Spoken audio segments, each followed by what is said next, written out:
I would just want to make sure, first of all, that you are connected to audio. So when you come and connect to the webinar, to Webex, you must also click on Connect to Audio. And then you can choose to have a computer connection or a landline telephone connection. If you choose a telephone connection, please choose a landline. Don't use your cell phone because that impairs the quality of our webinar, okay? The webinar, to keep the sound quality, the participants are all with the microphones muted. If you're using a telephone, please mute yourself. Choose the telephone button to mute the microphone so it reduces the noise on the webinar. And if you have questions, you can ask the questions on the chat box. So will we start? I would like to welcome you all today. I know there are still some more people that are about to register, but it's time for us to start. So I would like to welcome all of you to our webinar on cultures of giving and the richness of diversity and global philanthropy. And as an overview, we know that the challenges addressed by philanthropy nowadays are increasingly more complex and globalized.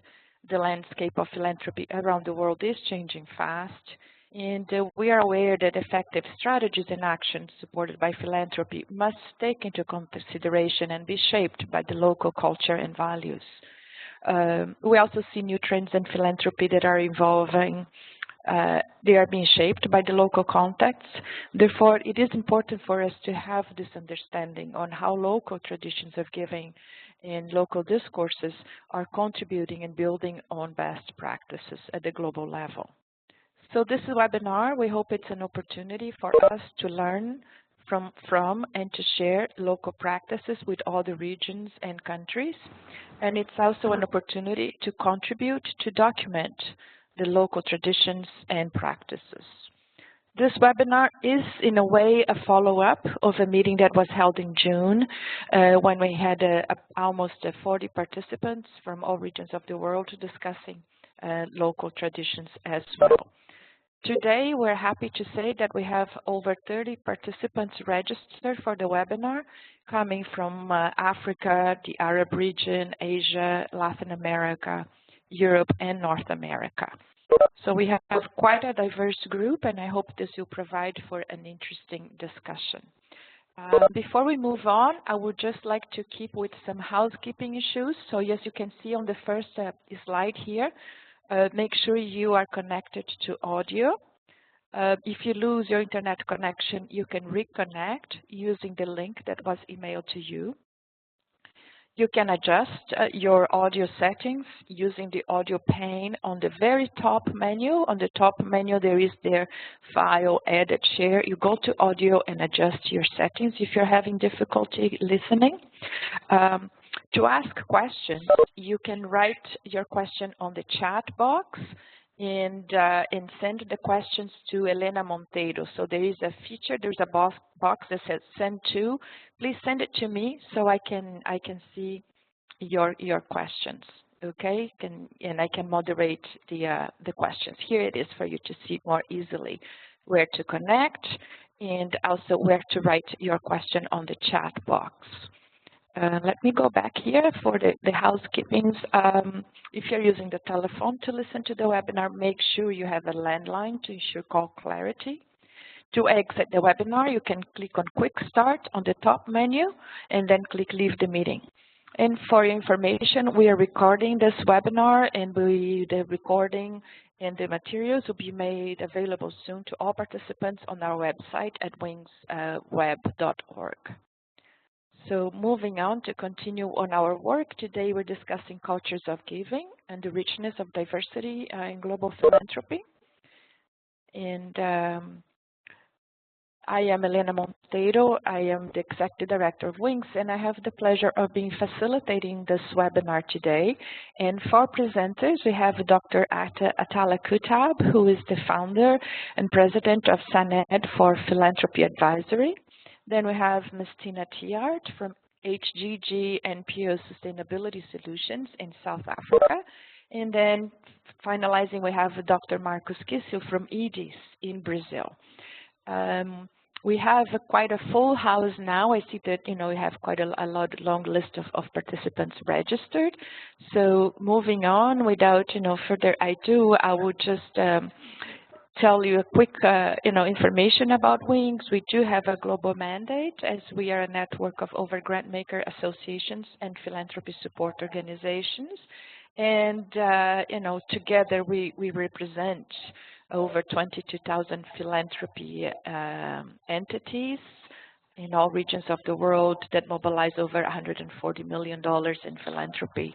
And our mission is to strengthen, promote, and provide philanthropy and leadership for the development of philanthropy.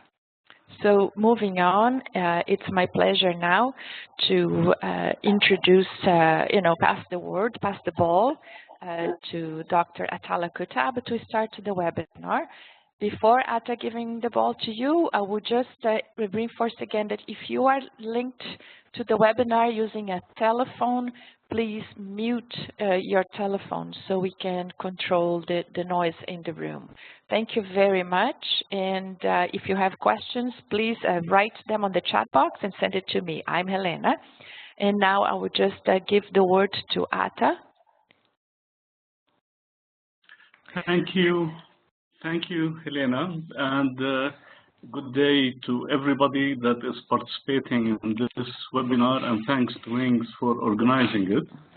Before I start my part of this webinar, I would like to say that this webinar is among a string of activities that has been happening across the world, where we are trying to define what we mean by global philanthropy, and a bit of it, and many of us here, several, have been participated in a meeting in Berlin last June, and that meeting was well documented in the Alliance magazine of the September 2015 issue. So it is this is part of that string, and it's ongoing. It's a learning experience, but I would like to put this webinar into that context. My part of the webinar will cover the points in front of you, which is the historical context of Arab philanthropy, what distinguishes Arab philanthropy from global philanthropy, latest key trends and developments in my region, some of the challenges, and a framework for ecosystem.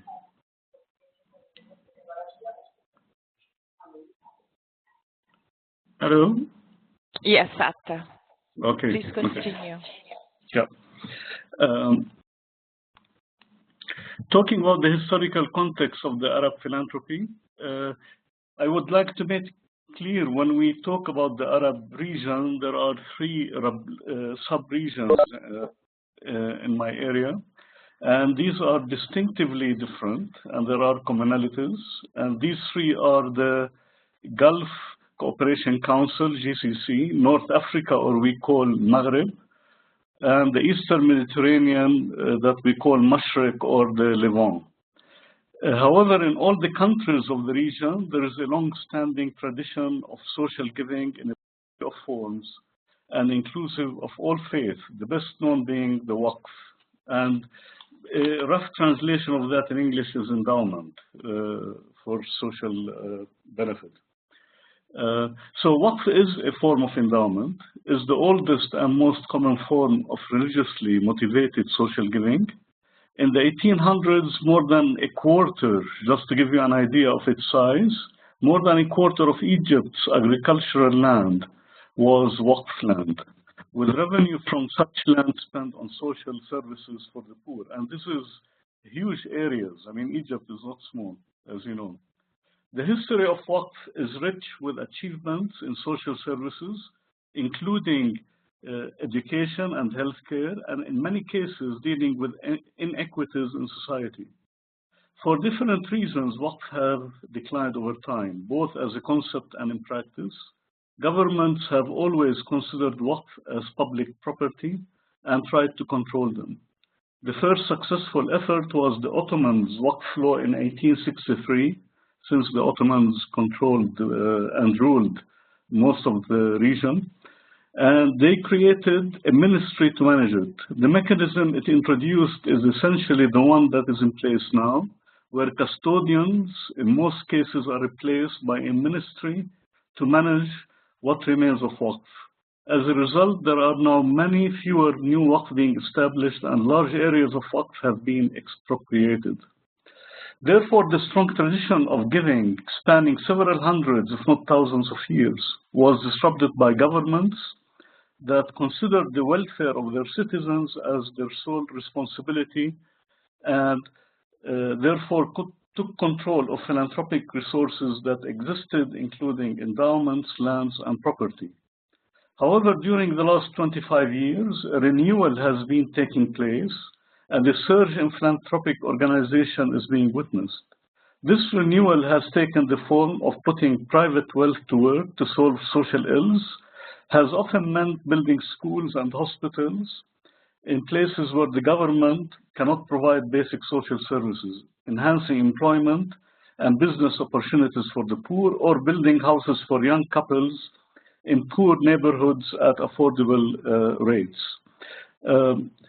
And this disruption, this rich movement from that you see on the screen, rich heritage, moving to disruption to renewal, from the meeting in Berlin, it was not only related to Arab region, but it happened in virtually every place around the world. In France, after the French Revolution, it happened. In Germany, it happened, where governments thought this is their role to do, to cater for their population, and not the role of philanthropic organizations. So it exists all over the world, this disruption, and renewal is happening again in all places, but in different ways. In the Arab region, renewal is characterized by moving from charitable and sustainable giving to giving that will lead to social change. What distinguishes Arab philanthropy from global philanthropy? Presently, a very healthy tension exists between global practices and local traditions of giving. On one hand, we'd like to maintain, and I'll show that when we talk about latest trends and developments. On one hand, we would like to benefit from global practices. It's very limiting just to copy, as the case in many instances right now. It's healthier if we copy, but anchoring that copying from places like the US, if we copy and build on local traditions. But main incentives for giving that are in play, they are not tax deductions, as the case in some industrial countries. That is giving as a religious duty, and here I would like to say that it's not giving to strengthen religion, it's giving encouraged by religion, but for social good, and a less and common as well incentive for giving is to solve certain social problems, especially when it comes to business people that have been involved, CSR or corporate social responsibility, corporate giving, where they try to apply business models to solving discrete social problem. And I call this the comfort zone. They do it and they are in a comfortable relationship with government, because they'll be doing things that the government normally has to cater for, building schools, hospitals, doing education programs. And the third that is less common and more sustainable is social giving to effect social transformation. And we call this the edgy part of philanthropy. This is where, when you talk about human rights, the root causes of why people need support, this is where it becomes a little bit edgy, and sometimes government clamp down on it. Some of the key developments happened last July, and I would like to mention two of them. Prince Al-Walid, when he pledged his wealth, estimated at 32 billion, along the model of the giving pledge that you all know. But also somebody else that I think as important is Abdullah Ahmed Al-Ghreir, pledged 1/3 of his wealth, between which is estimated around up to $7.5 billion. And the reason why I'm mentioning 1/3 of his wealth, it's not a random percentage. It's because in Islam, which is quite common in my region as a religion, one cannot write a will for wealth after one's death. It follows a certain formula. However, for social good, one could put in one's will 1/3 of his or her wealth. And that's very important. And I've been advocating for it, and I'm glad to see it happening because it has far more traction than the giving pledge. The challenges are, of course, the legal environment. You all hear about Egypt these days, how there's clamping down. And if people give, it's despite governments rather than facilitated by government. We don't have special regulations for foundations. Foundations are lumped in a law that governs all civil society. That makes it very complicated. Most foundations have their endowments parked in the West, in Europe or the US, to protect it. Otherwise, governments will clamp down on it. And also, there is a very strong tendency now to build, if you want, community trust, is to try to find impact of one's program and build more rigorous fiscal responsibility. Now, I would like to quickly, since I'm nearly at my time, to go on a ecosystem framework for the ecosystem that is based on Berlin June meeting, that tries to unify how we look at the global philanthropy, yet it allows for the rich diversity out there and not streamline everything narrowly. And this ecosystem has three elements: sources of funds, intermediaries, and end users. Most commonly in the West, money goes through intermediaries to end users, but what we see in places that is coming back and reviving, that sometimes sources of funds go to end users directly. And sources of funds, I advocate in the Alliance magazine issue that it should be around 2% of GDP as something for us to work for. And this 2% didn't come out of vacuum. The USA is 2%. Around Saudi Arabia, UAE is 2%. Muslim countries advocate for zakah around 2%. India mandating 2% for companies. So there is this natural number of 2% floating around that will be worth tracking. But as a thesis, I put it as a target where we should try to push for. Intermediaries are not always used because there is lack of trust in the civil society organization that could be intermediaries. And end users are the NGOs or non-profit organizations, as called in some countries, community organizations, social businesses, and needy individuals and families. This is how it's in the Arab, the ecosystem looks when I filled it for the Arab philanthropy. You can find this one in the Alliance magazine issue of September. And as Helena mentioned, it will be distributed.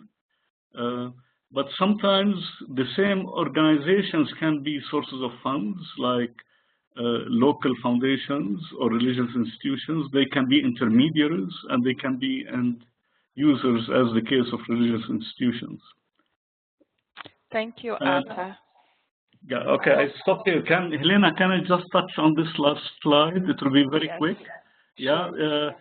although we are low in the amount of money that is available for philanthropy, but this figure shows that there is quite a good annual growth in the high net worth individuals, and that gives us hope to push up the figures available for philanthropy in the Arab region. Thank you. Thanks, Elena. Atta, thank you very much for this most interesting presentation. I hope you generate some questions. For those that are joining after the beginning and the introductions, please look at the chat feature on the top menu. There is a chat sign. Click on that and you can send your questions and comments to me, Elena, on the chat box. So you write your question and you choose to send it to Helena. And if you're joining by phone, make sure you mute yourself and use a telephone landline. Thank you. We are transitioning to Tina now, so we are going to get to Tina's presentation. And soon I will give the ball to Tina Tiart, who will share some thoughts on giving in Africa and more specific focus in South Africa. So I would like to again welcome you all. And let me just see how I can do this to Tina. Just a second, that was sweet. I'm transferring the ball to Tina. Tina, can you hear us? I can hear you. You want me to move it? Yes, I'm moving it. Just a moment. So, Tina, you can start. I trust that we're changing the screen very soon to your presentation, but you can start, Tina, introducing yourself and the topic of your conversation. Thank you very much. I'm really very happy to be part of this discussion. So my company works with a number of nonprofits as well as with grant makers and some of corporate social investment companies in South Africa.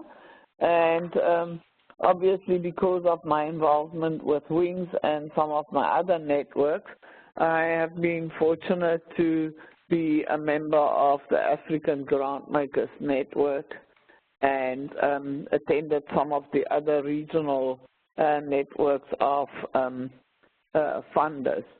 So what I am going to try and do is I'm going to try and just draw some attention to some of the many research that was done in the last 3 years about the culture of giving in Africa, and then I'm going to try and fit in with the ecosystem that Atta has provided. But mainly what I would like to do is focus a bit more on the latest trends and some of the challenges. So the report that I have used to pull together the figures is at the moment on the screen. And, oh, I'm going to try and see if I can go somewhere with it. Sorry, I missed it now. Yes, Tina? Yeah, Elena, I'm on the last page, and I would like to go to another page. Okay. And I can't seem to move it. Let me see if I can help you. You can continue with your presentation, and I'll move the slides for you. Let me see if I can do that. Okay? Okay, that's great. So that's number one. And then the next page is obviously, I've just added a few pictures just so that you can see some of the projects, various of projects that receive funding. Next one, Elena. And like I said, I'll try and fit it in. Next one, Elena. Okay, so on the historical context of African philanthropy, I think many people are aware of the whole innovation of Ubuntu, where people are investing in their own communities and invest back into their neighbors, and the help around Ubuntu. And I'm not even going to try and give you the definition of Ubuntu because we have made so many of those definitions, but it's basically vested in the culture of our giving around Africa.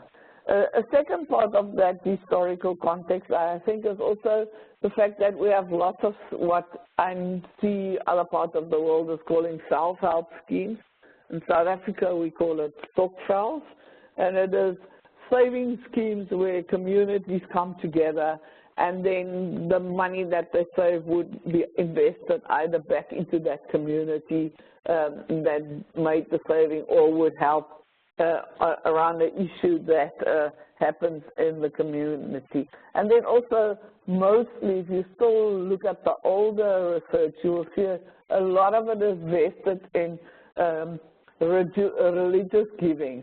But the religious giving also extended more than just the church.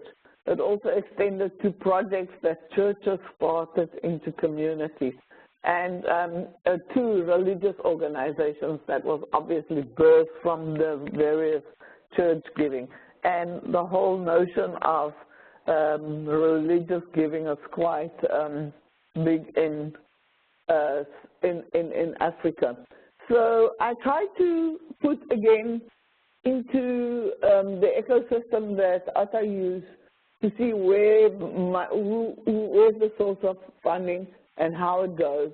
And similar to what Atta described, money is given directly to individuals, by family foundations, by NPOs. Yeah, and you will see that many of those groups are actually sources of funding, but they are also intermediates, and very often the end users as well. So they are implementing eventually as well what they do. And once again, for example, religious organizations, you could see they appear everywhere. A very strong group of sources of funding is community foundations, who are also, I think there are at the moment 43 of them in this year in Southern Africa, and I think in Africa, last time we counted, something like 60, and they actually are also intermediate for a lot of other funding, or for a lot of other organizations to get funding to the grassroots organizations, which again, community-based organizations as end users. So, if we go to the next slide, Helena, please.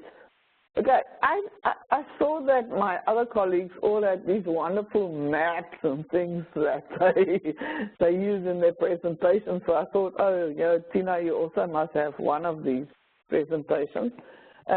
So I picked to use this one, particularly because Africa here, as giving funding reflected like 15%, we're actually helping people that had a 52%, and then giving time 19%, as in this comparison with other countries. And I wanted to see where that put Africa on that whole giving index, and many African countries came far at the bottom of that giving index.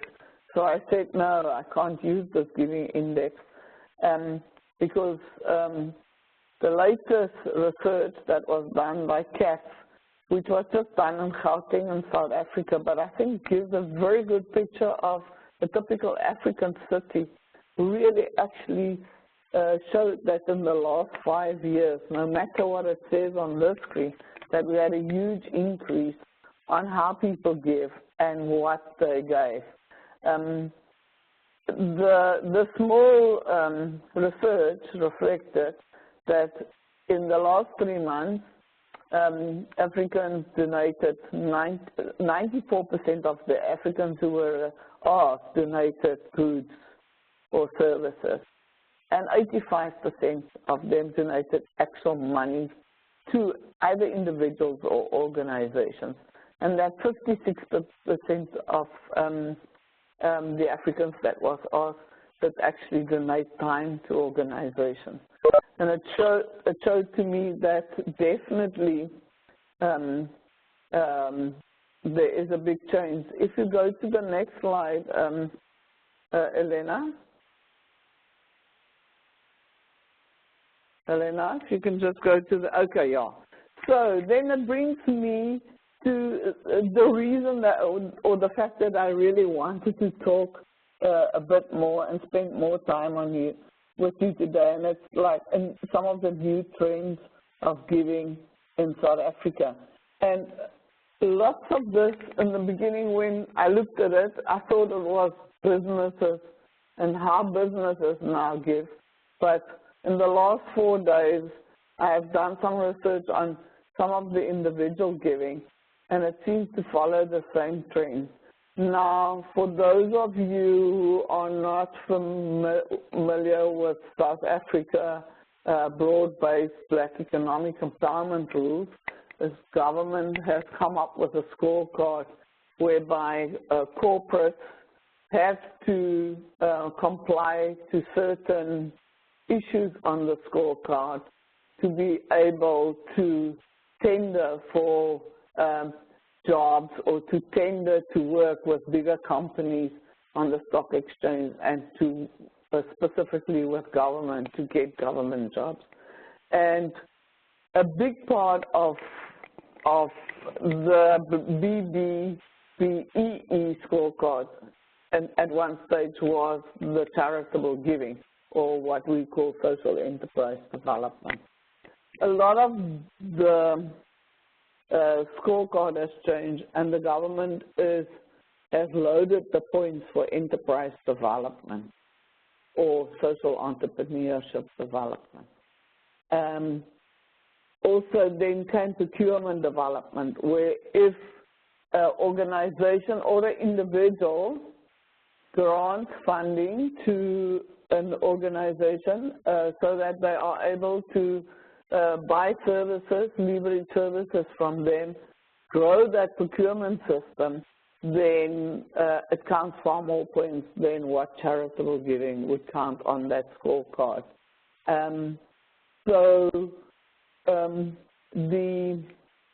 The idea was that people are now in South Africa rather investing in building new businesses, starting up enterprises, and making sure that enterprises could actually deliver services to them, and far less giving is going into the actual charitable work of organizations.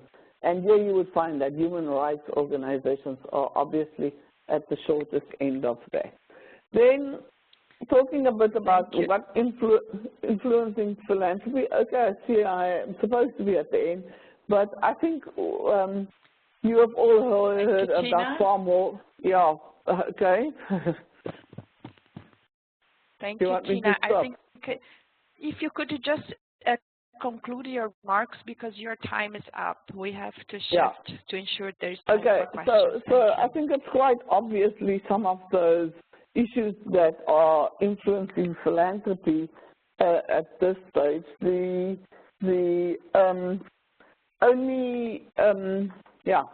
I think I don't have to read that. I think people can see quite okay. And I think that's it. My last slide, I think I just did a quote. Yeah, you all know that Mr. Mandela died this year, and our wonderful Mandela Day this year has become one of the big days of giving, which is like Giving Tuesday in other countries. And we are obviously building on more efforts where we unite together, even on Africa, in Africa, to have days of giving to encourage individuals to be part of social change. Thank you very much, Tina, for this enlightening presentation. I suggest we move on to Marcus Kissel, who is our next presenter, and then we can soon have some questions. It's at 9:39, so we hope Marcus will take about 11 minutes to present, and we'll have 10 minutes for questions. Thank you. Hello, everyone. It's a pleasure, and I'm thankful to you, Elena, for the opportunity to be part of this conversation. And we are now looking for some operational questions. I can change the slide is over here, so just a move Okay. I will be going to a culture of philanthropy, what we understand as this, and it is understanding how take us to difference between different regions and in some ways in countries that are as large as Brazil, the regional difference and how we deal with it, so difference and how we are in our particular organization address this. This is a very important organization in our contest. We are party of the network with the Charities Aid Foundation, and we are promoting the culture of philanthropy in different ways in our country and in our region. I would like to start with a very simple definition of a culture of philanthropy as a shared system of meanings, beliefs, values, behavior. It's clear that the philanthropy should be interpreted and carried out according to this sharing system. So the question for us is, if we look for the past, we can find the reasons that explain a culture that we have been learning or we have been working with. But the main question that we have is, what is the real culture that we wanted to place in the future? So I think the world is changing and we need to be prepared for the change of the words and see if we can manage it, the change of the culture around this. The next slide, if I can move, I'm trying to move. Okay, see clearly that a culture, it's something that exists because we have several reasons. It's relative, it's learning, it's collective, change over time, and it's a complex responsive process that a society takes. So it's not something that came as free. I'm taking here very quickly what we call the 7 megatrends that shape the face of the world in 2030, and is based on the study of the ROLAND and BERGER strategy consultants. And they set 7 major changes that the world will go through. And if I look for a culture for the future of philanthropy in Brazil, I think it's important that we take in account that we'll be having changing demographics. We have more people, we have more aging people, we have more urbanization that will be taking place. We know that also, in progressively, we are having a scarcity of the resources taking place. So the globalization, the arising of these new powers in the world, like the BRIC, for instance, and things that will be happening with the countries that it's suffering today, economic questions, and countries that are today have a better economic situation. So this globalization is not something that go equally to everyone, and sometimes the globalization creating more inequities than the equities around the world. You know, the question of the scarcity of the resources is also another piece, because energy, water, other communities started to be not enough for the population that we are having and the way that we expanded those research. We are seeing also that this affected the climate. So the questions involve the emission of CO2, the global warming, the questions involving the diversity of the biodiversity that we are having in the world. And all these questions that affect the whole human being because of this change in the climate. So these are questions that is affecting much more now than before. So the questions of the new technology, innovation, the growth and the dissemination of the new knowledge, the question of the society that is becoming knowledge-based. And we are seeing also some questions that are involved in this. So is the war for talent, that the countries that are more effective in attracting new people, that it has talents to collaborate in their development. It's a way to lose people that it could have work in their own country. So we are seeing the immigration that is taking place now involving Europe. And you see that among the people that is living in their own countries are people with the talent that will be used for Germany, will be used for France, will be used for Italy, and so on. So, and all the questions involving the what are the global responsibilities that we have, and I think it's good that you have an opportunity like these 2 weeks in which you could address this question. So, in order to look for a culture for the future, we have this difficulty in how we work. But in the case of Brazil, we'll go beyond this because we are the 7th economy in the world, but we are 9th in our Human Development Index. So what it makes us as a contrast? And if you go a little further and you see what we are in the World Giving Index, that is an effort that the CAP is doing in promoting this idea to ranking in countries, you see that in 2014, Brazil was number 90. So this represents a shame for a society in which you have a so important economic development without the compromise in sharing the benefits of the economy. No? And we look for the forces that shape the individual culture of philanthropy. We have another level of discussion because in the case of Brazil, besides the general ideas that all society have, in the Brazilian case, we needed to add 2 issues. One is around the own process of colonization that Brazil had from Portugal. And how important was the participation of the Catholic religion in fostering what we call today in Brazil traditional philanthropy or charity. So it's the general idea that in some way start to change when we started to receive immigration from different parts of the world, and we start to have some cross-cultural adjustment as necessary.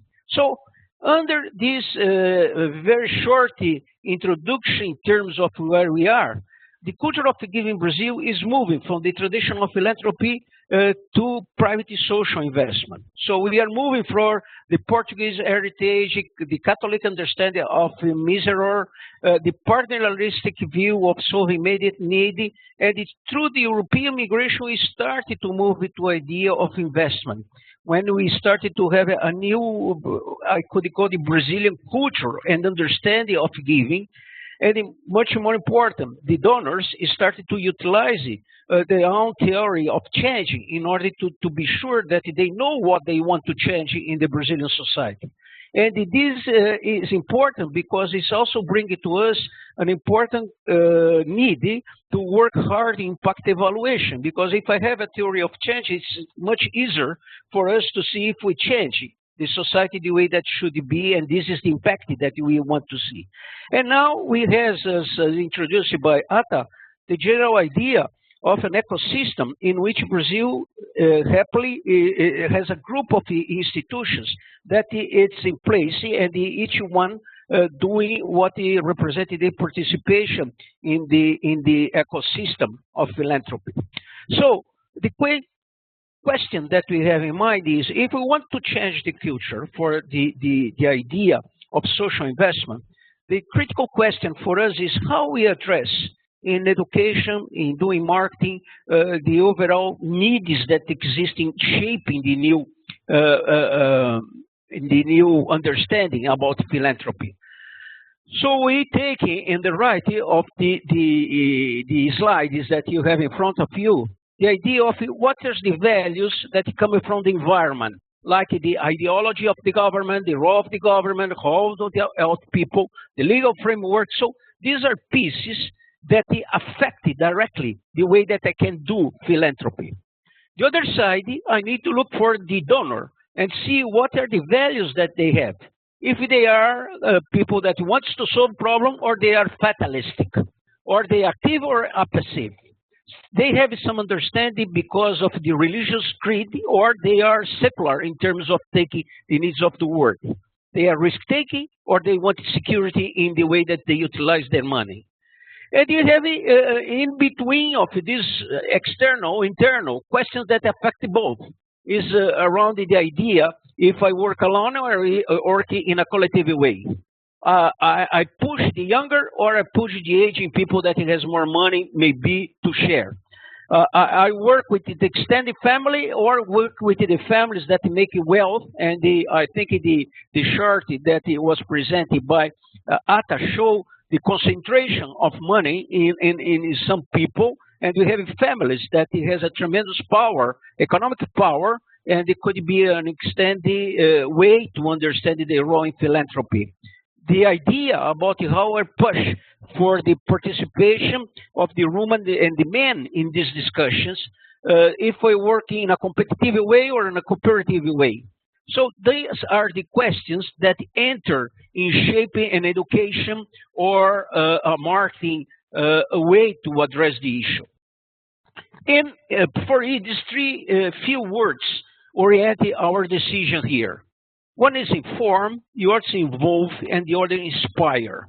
Around this, we are trying to change the culture in Brazil. For instance, we inform through several publications. We promote the videos that show the difference between traditional philanthropy and the social investment. We have conferences, and one of the most important that we have is the Brazilian Philanthropy Forum. That is a kind of the global philanthropy forum, and they have a very specific one for the Brazilian one, and it will be taking place in the next one now in November. We have technical meetings. We have regional technical meetings in which we bring together donors and the receivers of money in order to work in their way to move money for the sector. We write articles for the big media in order to promote the idea. We try to involve the new donors and old donors in a participatory process of consultants for their organization for themselves. We do a lot of education training. We have in our statistic more than 20,000 people that in some way were educated or trained by IDS. We promote a traveling seminar to see novelties. And we prepare cases in which we see the successful of the social investors.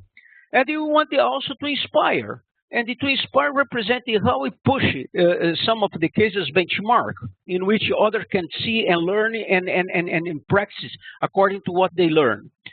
We try to make possible that these people that work as a benchmark speak to other donors and explain the reasons for what for their behavior as a social investors. And we put a lot of emphasis in celebrate achievements because it's a way to demonstrate for the society that things can be in a different way. So each of them, we have a very concrete cases in which you work. So this is all I had to say at this point. Thank you for the attention. Thank you very much, Marcos. Right on time. We still have 8 minutes for questions and answers. And I will emphasize again that if you have questions, please write on the chat box and send it to me, Helena.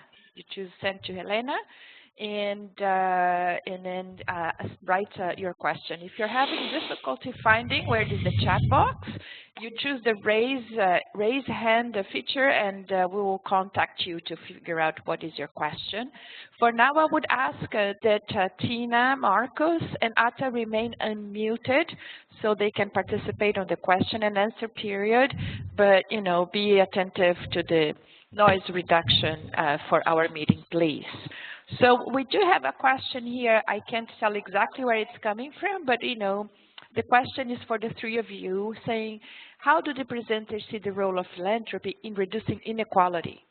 Should we encourage people to give more and be more generous, or should governments tax people more to reduce inequality? What do you believe is the main role for inequality reduction, and what are the tensions? So I think we could start with that question, and also there are a couple of other comments, but on addressing the issue of philanthropy institutions usually are part of the establishment par excellence. you know, and they are the result of accumulation of wealth. So how far are philanthropy institutions really prepared to pursue social change and contribute to reduce inequality? So there are two questions here on the issue of inequality that I would like to pose to the group and see which one, Atta, Marcus, or Tina, would like to come first to address these comments. Helena, Tina here, if I can come, I mean, for those who don't know that I've worked in the women's rights and then with women's funds for a very long time, number one. And number two, in South Africa, we were one of the first countries in 1994 that actually opted for tax towards philanthropy, and we were all very keen, and we thought really there would be a big influx of funding towards specifically things, like I said, women's rights issues. Unfortunately, it didn't work because, and there's most probably lots to be debate about, because you can use, if the government forces you to pay more taxes and you are in a higher tax bracket in the countries where I come from, you actually have more ways to evade taxes than actually pay taxes. So we didn't find that as a motivator. And one of my big issues in the last year has been that we have to go to individuals. We have seen from all our results that individuals give in Africa. We don't have got good tax incentives for individuals to give, but they give. And we have seen that individual giving rose to over 55%, over 85% of some people in some countries in Africa. So I really think if we want to do equality, it has to come from individuals. Thank you, Tina. Would Marcus or Atta have some comments to share on this issue of inequality and philanthropy? Yes, I can go. I think that this is one of the most important issues in order to look for in the culture of giving, is the way that you address inequities in our society. I think that very recently, Eric Walker from the Ford Foundation, acting as a kind of a champion for this, made it clear in the way that he is pursuing the case of inequity inside of Ford, and how they want to bring together all the people and see inequity. In our case, I think we have several reasons to see how difficult is in addressing inequities in some way. The first is that in a country like Brazil, in which we have a difference in the social needs, it's clear that the inequity comes in a variety of ways. So could it be an inequity that affects the children, or affects the woman, or affects the black, or affects the gender? So we have a number of situations that is sometimes just to decide where I focus my work in terms to address a particular inequity, make it is a huge effort. The second is the question that normally people that accumulate the wealth does not feel inequity in the same way that the people that suffer inequity has. So I think the general idea of promoting people to go to the field, live in the situation that the people are, could make some donors much more prone to understanding what represents the suffering of a human being when are suffering the inequities. The third is about the inequity that is promoted by the own government. For instance, we have some very paternalistic public policies in Brazil in which you treat people like one man, one vote. So this represented that I utilize public policies to create a domination over the cadre of individuals that because they don't have many of the services and things that should be a regular thing offered by the government, the offering become a way to buy the consciousness of those people. So I think it's a combination between the participation of the government, participation of the wealth, and the owner of the money, and all the understanding about who are the people that is suffer inequity. Thank you very much, Marcos. Before we close, I think there's one more question here that I would like to address, and I'll ask Atta then to express his views. Atta, you feel free if you want to address the question of inequality. And one more question that we could address before we close the day is the issue of the presented framework for the ecosystem of philanthropy that both Atta and Tina mentioned. So there is a question here, with suggesting this ecosystem, are we at risk of proposing some sort of uniformity that in a case will impair the richness and the diversity of global philanthropy? What are your thoughts on that? I think I'll take the second one, although I have plenty to say on the inequity issue. I think, there is a valid point that if we go with a framework that we might advocate against the rich diversity out there. But I think having a framework allows for some comparative analysis and some cross-learning and some joint advocacy. But at the same time, we should never lose track of the diversity even in the taxonomy that we use and how we define foundations. And I was glad that the way that Tina filled the ecosystem, the blocks are not significantly different, but it's different than the one for the Arab region. This is what we are after. We need to give space for local structures to be shown and celebrated its richness and its achievements, and only after that we can try to converge. But we have to keep the eye on the ball. We should not push for uniformity when we are not ready for it. Thank you very much, Atta. That's very insightful. I'm afraid we have to come to an end. It is our time for the webinar is over. Before closing, I would like to thank again all the three speakers. It's a pleasure to have you, and it's certainly a privilege to have the opportunity to listen to three such well taught and well prepared presentations by very experienced practitioners in the field of philanthropy in three different continents of the world. Not all questions were addressed. We will continue this discussion. We do have a forum space on our website to encourage the discussion on local cultures of giving. So please share your thoughts and ideas there. There are a lot of questions that were not addressed, such as the role of an enabling environment, what have been the situation these days regarding legal and regulatory restrictions on local philanthropy. So there's a lot of things that we can continue the discussion. And there is a forum space on our website. We will post this website and the presentations and this webinar on our website as well, and we will continue the discussion in different forms. So thank you again for all of you for your participation. I hope you could continue joining us for future webinars, and we'll find other ways to continue this very interesting discussion. Thank you very much. Yeah, thank you. Thank you. Thank you. Thank you all.